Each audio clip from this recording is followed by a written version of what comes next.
بعد سے وہ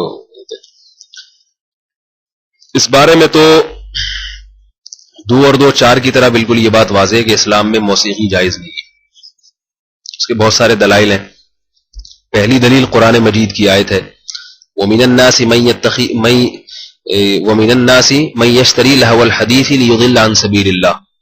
لوگوں میں سے بہت سے ایسے ہیں جو لہو الحدیث لہو العیب کی بات خریدتے ہیں تاکہ لوگوں کو اللہ سے غافل کر دیں. اور اس کے بارے میں بڑے بڑے صحابہ سے صحیح سند سے ثابت ہے کہ اس سے مراد گانا بجانا ہے. کیونکہ رسول اللہ صلی اللہ علیہ وسلم قرآن پڑھتے تھے تو بعض مشرکین نے گانے بجانے کا انتظام کیا.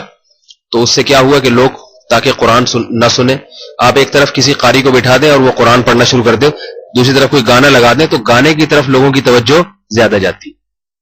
تو اللہ نے فرمایا کہ یہ ایسے لوگوں کے لیے دردناک عذاب ہے، دردناک عذاب. موسیقی انسان کو قرآن سے غافل کرتی ہے. یقین نہ آئے تو تجربہ کر کے دیکھ لینا. ایک دفعہ قاری کو بٹھا دیں، تلاوت سنو اور کسی کو گانا لگا دیں کسی کا، تو آپ دیکھیں گانے میں تو آپ بس میں گانا لگتا ہے کیسے سر دھننا شروع کر دیتے ہیں. اس لیے کہ گانوں کی سریں ہوتی ہیں اور اس میں ایسا اتار چڑھا ہوتا ہے کہ اس میں انسان کو لذت، جو ظاہری لذت ہے وہ بہت حاصل ہوتی ہے. تو اس گانے بجانے سے انسان غافل ہوتا ہے، اللہ کی یاد سے بھی، قرآن حدیث سے بھی غافل ہوتا ہے اور اچھے کاموں سے بھی غافل ہوتا ہے. اگر کوئی گلوکار اچھے اچھے کام بھی کر رہا ہے تو اس کا یہ مطلب نہیں ہے کہ یہ پھر اس کو تو گانوں نے غافل نہیں کیا.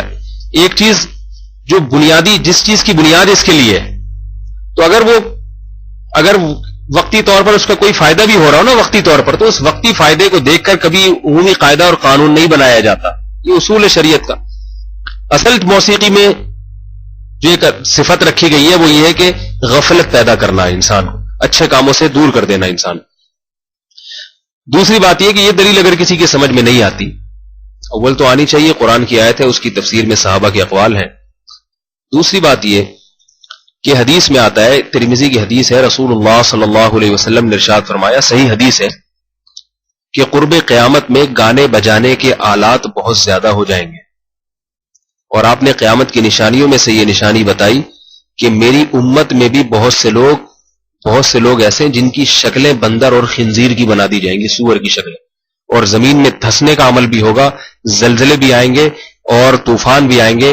آپ نے فرمایا کہ یہ نشانیاں اس وقت ظاہر ہوں گی جب گانے بجانے کے آلات بھی زیادہ ہو جائیں گے اور گانے بجانے والیاں بھی زیادہ ہو جائیں گی. تو یہ صحیح حدیث ہے ترمذی کی. معازف کے الفاظ ہیں، معازف گانے بجانے کے آلات کو کہتے ہیں. ظاہر ہے آلہ خود تو نہیں گاتا نا، وہ تو موسیقی کو یہاں معازف سے تعبیر کیا گیا جو موسیقی کے آلات ہیں. تیسری بات یہ، وعلیکم السلام، تیسری بات یہ کہ اگر موسیقی کی اسلام میں گنجائش ہوتی تو موسیقی کی دھن ایک ایسی چیز ہے جس کی طرف ہر ایک کی توجہ جاتی ہے، ہر ایک کی توجہ. یہ انسان کو وقتی طور پر ریلیکس کرنے کا ایک سستا اور بہترین آلہ ہے. وقتی طور پر انسان اس سے ریلیکس ہو جاتا ہے. جیسے شراب پی کے وقتی طور پر فٹ فاٹ ہو جائے گا، نہیں ہو جائے گا، وہ الگ بات ہے، اس کے پھر نتائج آہستہ آہستہ بھیانک نکلتے ہیں. تو موسیقی سن کے بھی وقتی لذت بہت حاصل ہوتی ہے، اور وقتی لذت کی جتنی بھی چیزیں ہیں ان کو ہر دور کے انسان نے اختیار کیا ہے، ہر دور کے انسان نے. یہی وجہ ہے کہ آپ دیکھیں گے کہ ہر قوم میں موسیقی کا رواج رہا ہے. تو اب سوال یہ پیدا ہوتا ہے کہ صحابہ کرام میں سے کسی ایک صحابی سے بھی ثابت نہیں ہے کہ انہوں نے کوئی ایک بانسری بجائی ہو موسیقی کے لیے. تو اگر اسلام میں اس کی اجازت ہوتی تو یہ تو ایسی مرغوب چیز ہے کہ 1,24,000 سے زیادہ صحابہ، ان میں کوئی تو موسیقی کا استعمال کرتا ہے ریلیکس ہونے کے لیے. شراب پیتے تھے وہ لوگ، جب اسلام نے منع کیا چھوڑ دی.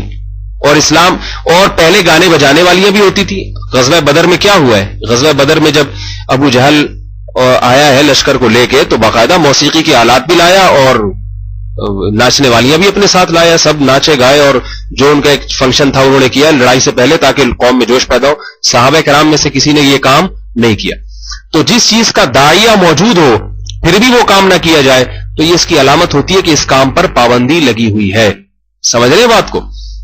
اس کی مثال ایسے ہے جیسے دیکھو کھانے کا شوق تو ہر ایک کو ہے یا نہیں ہے؟ لہذا ہم صبح بھی کھاتے ہیں، دوپہر بھی کھاتے ہیں، رات بھی کھاتے ہیں، جب بھوک لگے گی کھائیں گے. لیکن رمضان میں کیا ہوتا ہے، کوئی غیر مسلم آئے دیکھے کہ یار یہ نہ صبح کا ناشتہ کر رہے ہیں، نہ دوپہر کا کھانا کھا رہے ہیں، نہ شام کی چائے پی رہے ہیں، کچھ پیش کرو ان کے سامنے تو بھی نہیں کھاتے، تو وہ کیا کہے گا؟ لگتا ہے کہ ان پر کوئی پابندی لگی ہوئی.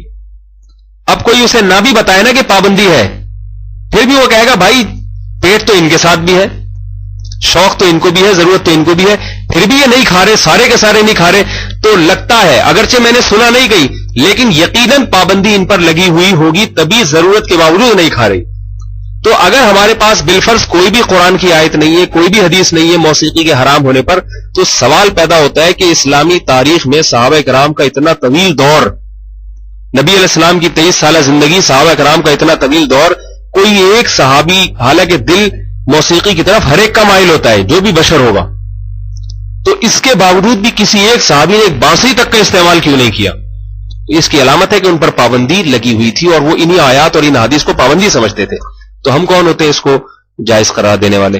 اور حقیقت یہی ہے کہ داؤد علیہ الصلوۃ والسلام کی چونکہ آواز بہت خوبصورت تھی، اس لیے ان کی آواز کو موسیقی کی دھنوں سے بعض لوگ تعبیر کر دیتے ہیں، جیسے موسیقی کی دھنیں ہوتی ہیں نا، جھوم جاتا ہے آدمی، تو بعض لوگوں کی آواز بڑی شاندار ہوتی ہے، تو داؤد علیہ السلام کو تو معجزہ ہی آواز کا دیا گیا تھا، اتنی خوبصورت آواز تھی کہ وہ پرندے ان کی آواز سن کے ٹھہر جایا کرتے تھے، اور جب تلاوت کرتے تھے تو پرندے ٹھہر جایا کرتے تھے، انسان اور جنات کھڑے ہو کر سنتے تھے، تو اس لیے ان کو جو ہے نا وہ اس سے تعبیر کیا جاتا ہے۔ اس کا یہ مطلب نہیں معاذ اللہ کہ وہ کوئی بانسری لے کے بیٹھتے تھے یا کوئی موسیقی بجاتے تھے، یہ پیغمبر کی بہت بڑی توہین ہے، پیغمبر پر بہت بڑا بہتان ہے، اللہ تعالیٰ اس کی سے حفاظت فرمائے۔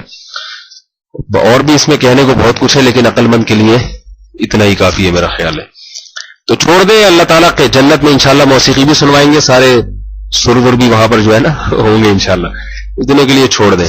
باقی یہ کہ موسیقی اچھی لگتی ہے وہ فطرت ہے، انسان فطرت ہے، فطرت کا مطلب یہ کہ جو بھی سر والی آواز ہوگی اس کی طرف انسان کی طبیعت مائل ہوتی ہے۔